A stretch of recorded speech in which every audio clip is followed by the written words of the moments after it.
What's up, my nudes? This is the, hopefully, last time that I'm doing this at Nanny's house or a rental house, because we're actually officially in Sailfish, but I'm like fire sailing everything that we don't want to take over there. So I'm over here working today because it makes it a lot easier, but I'm like, free, $20, get it out. So if you need any random stuff, head down to Jacksonville. Yes, I'm giving it all away. So hopefully you guys love your t-shirts. I think they're super cool, if I do say so myself. And I'm excited about all you guys that ordered them. I have just a couple left, not too many. I have, I think, one women's extra large tank top, a couple small crops, one small crop, one medium crop, and then I believe just large and maybe a medium men's t-shirt. So if you want something, let me know. I'm going to do my best to get those out. Sorry to you guys that aren't in Missouri or haven't seen you yet. There's a lot of moving parts, so I'm trying to get it all together, but I promise you I'll get them to you. That's why I don't charge you yet, because you haven't paid for something. But quick recap before we go into that. First, all of you guys that I got to see last week, that was so freaking cool. That was awesome. I mean, you all that are part of CrossFit 70 and part of our lives in Missouri know how hard it was for us to leave you guys, but we really just hope that we can entice you with coming down to Florida to visit us. So that was awesome. And I kind of wanted to let you know, I posted on early in the week. If you're not following me on Instagram, you should. It's kind of the place that I most easily flood all the things, because I figure if you follow me personally at Chelsea Stinson on Instagram, that you're wanting to see kind of the stuff I'm doing. So I probably post more of my updates there than I do from a business side with the other two. So anyways, but I went without a body weight scale, without a food scale, and I was like, you know what? I'm going to see how this goes. So I believe when I left, I was like 128. I had 2 nights where I can honestly say I ate like an asshole. I tried my best, but just like the rest of you guys, I'm pretty human. So went a little bonkers on the Frankie Togo's pizza, and which I think was last Wednesday. I don't know. And then there was an open thing of Oreos that just called my name. So I was like, oh, I'll just have one. I eat everything in 2s, so I had 2. Then I went back and I think I had 6 or so total, or so. But anyways, worked out every day. Sometimes a couple times a day, because you guys all think that all I do is fitness, so you kept asking me to do it. And when I got back, didn't get so wound up on what went wrong and was excited about what went right. So I ate light every morning. It's kind of easy when I'm always under a microscope. So I was cooking even for my brother and sister-in-law that I was with, and just kind of played it by ear, by this point, I know if I've overdone something, and rather than continue that negative downfall, I just, again, try to do better the next thing that I get. So even yesterday, I mean, if you can, let's see if you can see. Can you see how empty our kitchen is? So I'm emptying all that out, and right in the middle of that box is a bag of Honey Bunches of Oats, which is just calling my name. So just to prove to you guys that I do things that I tell you, I closed it up today, and I put a box of Rotel on the middle of it, so I couldn't see it, couldn't be tempted.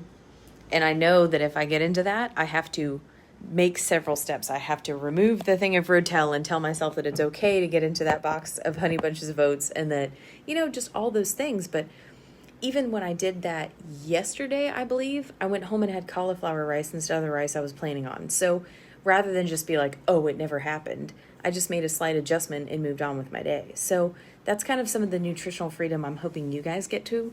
But anyways, left at 128, came back at 129, which I totally thought I would be more than that. And today I'm back down to 127 like I normally am. So that just kind of shows you that at some point you can get the hang of this, but you've got to put in the work. And we say this all the time. You can't look at me 3 years down the road, coaching clients, doing all this stuff, and say, I'm going to do that tomorrow, because it does take time. So give yourself the time that it takes. I mean, I used to sit at Rawlings during my lunch hour outside and just watch all the videos I could and plan out our meals, I would actually, this is funny, I would lay on my belly so I would give my back a break because I sat all day. I would lay on my belly and plan out my food. And it was tedious. It was moving little things here and there. But the difference is what I did then is what gets me on this side talking to you about how I handled last week. So put in that work if you want to feel this way, guys. It is so freeing to not have to worry about it. And, people joked, I actually purposely put up our picture the other day with pizza in the background at our new house because I had pizza, but I also ordered a salad with chicken to go beforehand and had vinegar as my side as usual. If you really zoom in on that picture, you can see all that detail. But I can do that because I know how to balance things, and there's nothing outside of my limits. And if I want to order a pizza on the first night in our new house with my husband and eat on the floor, I'm going to do it because I put in the little bits of work where nothing is off the table. It's just how you balance it. And so that's what I'm hoping you get to. So, hope that helps. A little bit of insight on my last week. And it also, I guess it's kind of like journaling out loud to myself. Haven't worked out since we've been back. Started to work out yesterday, decided to just go on a walk anyway. So just movement, right? So anywho, that was my recap. T-shirts, cute. How that went, and then we're going to jump into questions. So I'm going to start with the easiest one that Molly asked about adjusting macros during the heat. And no need to adjust macros during the heat. You need to adjust your amount of hydration and your electrolyte intake, like pink Himalayan salt or 0-calorie electrolyte of some sort. But no. There isn't a thermal effect of food, but that's not from like the outside thermal. That's from it in the calories that it burns. So, no, don't worry about that. But maybe you could adjust if you're feeling hot and sticky. Maybe you adjust to having your fruits your carbs as fruits and vegetables because they're a little bit lighter and more refreshing. You could move to more water-based foods like that so that you get refreshed through it. But yeah, simple answer, no. Then Mallory asked one that actually ties into Molly's question too. So here I am, my little segues. But results that last are often not fast. Results that last are often not fast. It's hard to say 10 times fast. That's exactly what I kind of kicked off this whole thing talking about. So how many times have we all dieted and then put the weight back on? And that's because you do some, not when I say you, I mean all of us, you do some crash diet where you just drop calories and you only eat one piece of celery a day and you can't even fathom looking at anything else because you have this fast hitting thing, and maybe you drop 10, 15, 20, whatever pounds overnight, however quickly it is.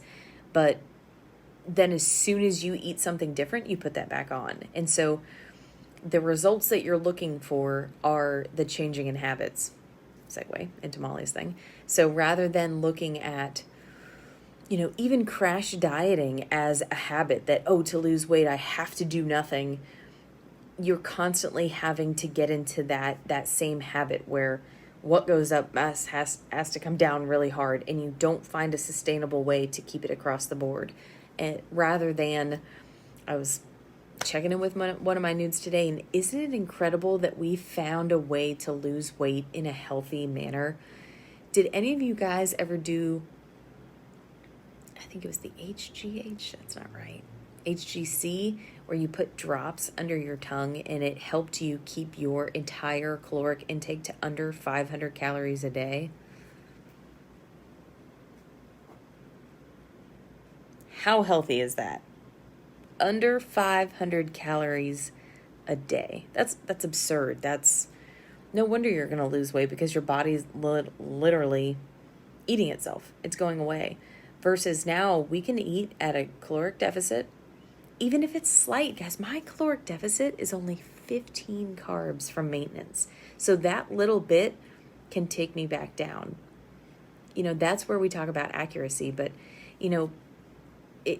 maintenance, healthy, Deficit, when you balance it out, can be healthy too, but it's not 500 calories. It's a couple hundred calories, and you just have to take a little bit longer to do it, but you get to do it in a healthy manner with balancing the right types of foods. Sure, you could have one piece of something terrible for you a day. You could go on a liquid diet and just drink. You know that's not good for you, but maybe you don't take in many calories and you lose weight. Yeah, that makes sense. So, if you're wanting results, you're having to put in the hard work, and that's with anything. I love that Erin popped in and talked about that's with religion, and that's with character, and that's with anything. If you want lasting results, there is the work that has to be put into it, and the repetitions and the small things that you have to do, and making it such a part of your being that you don't even remember having to learn it. Like, you guys remember, I think I've used this recently. Remember learning how to, I haven't talked about this one recently. I was talking about driving, I think. But think about riding a bike, how hard it used to be to keep your balance and do everything. And now you just get on it. It's that same type of little repetition that's results forever, that every time you get on a bike, you can remember how. It's the same thing. And then Molly's question about habits. Let me drink so that I can stop smacking.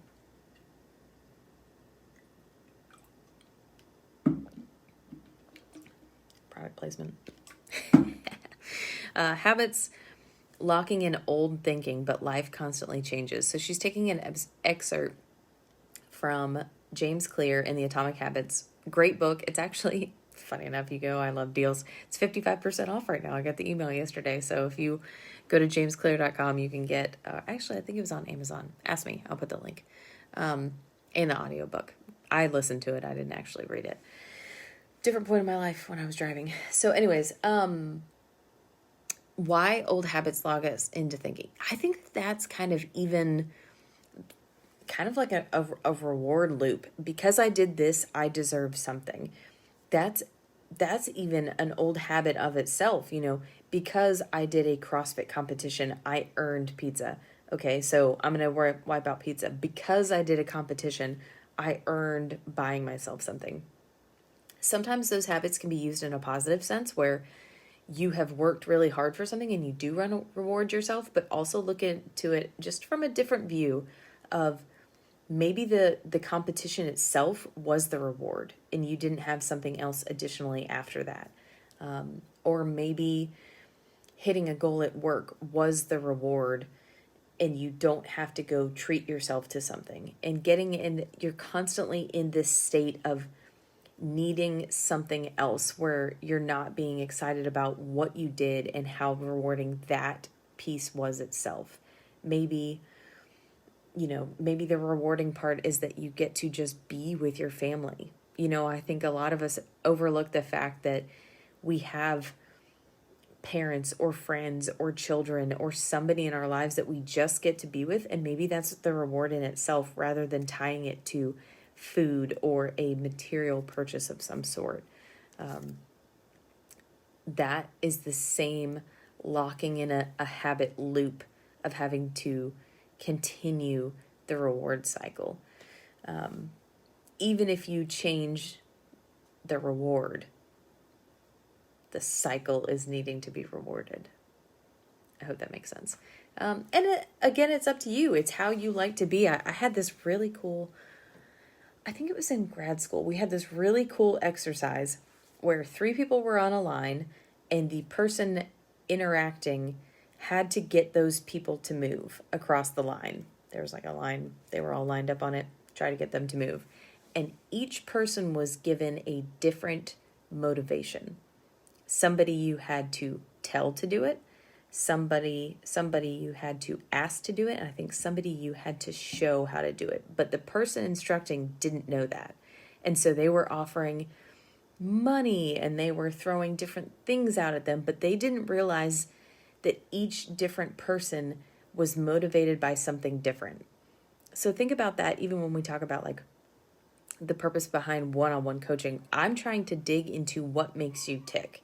There's some people in here that I know really well on a personal basis. Maybe we've been best friends most of our lives, and I know how to break it down to you, or some people I know need a different way of getting about it. Maybe you need to come to that aha moment of yourself, or maybe you need to be told exactly what to do. Maybe you need me to actually send you something, a video of some sort. Pretty interesting experiment. When you look around your job, you can probably see the difference in people. And we know some of the things, we've all heard the things about, you have to show me, you have to tell me. But if you really think about the way, what motivates different people, what motivates you, maybe you can kind of look at what kind of feedback you need, what kind of coach you're looking for, what's going to get you to this process. I was someone, I believe, that just needed to know the pieces and how, and there was nothing much in between. I didn't very often hit a point where I needed my coach to lead me to an answer. I was like, listen, chick, cut it to me dry. But that's me. Everybody is different, and there's nothing wrong with that. It's the same with CrossFit coaching. I've coached a lot of you guys. You might even hear me talk. Now when I come back and coach, you're going to be like, that's why she talks to me like that. Well, it's just part of it. Yeah. So I don't really remember where that was going. Habit loops and how to motivate people, and what, maybe rewards aren't what you need. Maybe you just need to be able to, be told how to do it. But being aware with yourself in that is pretty big, so that you can honestly tell someone, just tell me straight up, not going to get upset about it. Or if it's a sensitive subject, you can say, I really need you to be easy with me on this, or whatever it is. But there's all different styles, all different ways, learning, motivation, habits, all those things. But it's pretty cool. It's why I really enjoy doing all this. But I believe that's it. I didn't see any questions pop on. And yeah, if you guys want any random stuff that I'm selling out of the shed here, come down and get it off the carport. What is the next CrossFit location going to be? If it's the Shrimp Shack, we might have to have a little poll. Oh, before I forget, tomorrow, 2 p.m., Nudist Mindset with Dr. Lindsay, Swanee, whatever you want to call her. Dr. Lindsay's cute. I don't even think she goes by that. I want some really good questions, guys. Remember, I'm trying to come at you from a coaching and nutrition and a Chelsea perspective, but she has so much more knowledge on the brain and habits in a whole different aspect. I mean, she's got her PhD in psychology. So Dr. Swan knows a lot more than just Chelsea, your friend, who likes to get a little bit straight, and she's fantastic. So definitely ask us questions. Again, if it's something sensitive to you and you just want to send it in, don't worry about opening up to me. There's no need to be anonymous. I won't call your name out. I won't say anything that you don't want me to. We just want good topics. So nutrition is personal. Habits are personal. The reason that you are eating what you do, or relying on what you do, or your family affects it, all those different things are very common throughout everybody. So let's throw them out on the table and tell me what you need to know. I appreciate you guys. Thank you. Have a good one.